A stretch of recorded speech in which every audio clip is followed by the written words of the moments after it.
And good afternoon, everyone. We are on the air with breaking news. The Rules and Bylaws Committee of the DNC has just voted to give that party's first presidential primary to South Carolina.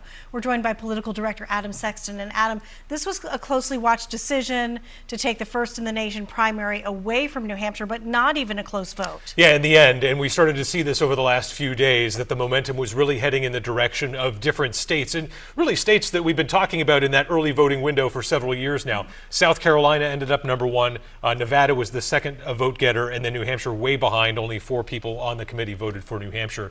But again, we kind of saw this coming over the last few days where as this committee started to meet yesterday, really the writing was starting to be on the wall in terms of New Hampshire's ability to have enough votes to break through to the first in the nation spot. And in the end here, Gene, we end up with the same order, at least on the DNC calendar that they had 4 years ago. But what's interesting about what happened here is this committee in October of last year set out criteria for selecting the first state: rigorousness, fairness, and efficiency. Really items that a lot of people in New Hampshire and a lot of supporters of the New Hampshire primary thought, hey, this is right up the alley of New Hampshire, right in their wheelhouse. These are the things that New Hampshire does well. But in the discussion really over this decision on this committee, there was really quite a bit of discussion of identity politics, satisfying certain constituencies within the Democratic Party and making sure those concerns were elevated first and foremost. So it'll be interesting to see what happens from here, but right now, at least on the DNC calendar, New Hampshire is third.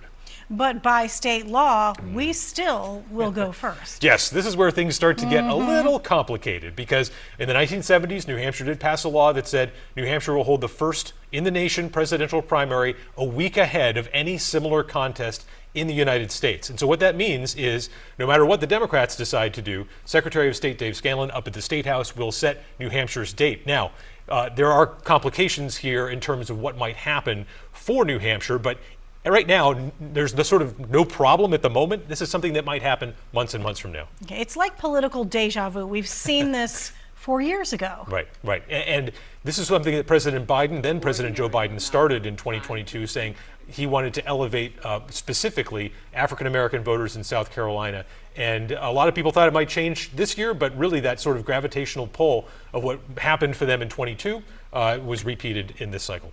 So what's the penalty from the DNC for states like New Hampshire that could jump out of line? Right. So I think what we're going to see here is nothing happening just yet. But at a certain point, some of the rules that the DNC Rules and Bylaws Committee has adopted says that states must sort of declare when they are going to set their state primary date. Obviously, New Hampshire is not going to abide by that. So sometime next year, there might be sanctions that New Hampshire Democrats face because New Hampshire will eventually jump out of their so-called order for what they've prescribed here. Potentially a $270,000 fine for the state party.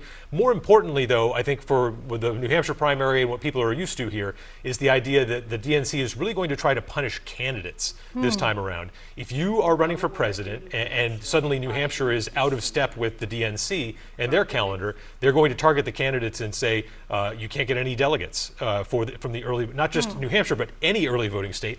Also, you can't participate in debates. That's going to be huge for those rising candidates who may not be that well known. And they also want these people to denounce any effort. So last time around, Biden had a write-in candidacy here. They want these candidates to denounce any effort that might be taking place in New Hampshire to support them. So things could get a little weird, but right now we're just kind of in wait and see mode. And we might not see much change right away in terms of people coming to the state and things like that. All right, a lot to follow here, and our political director, Adam Sexton, will be doing that all day long. We'll have updates online and right here on air. For now, we're going to send you back to your regular programming.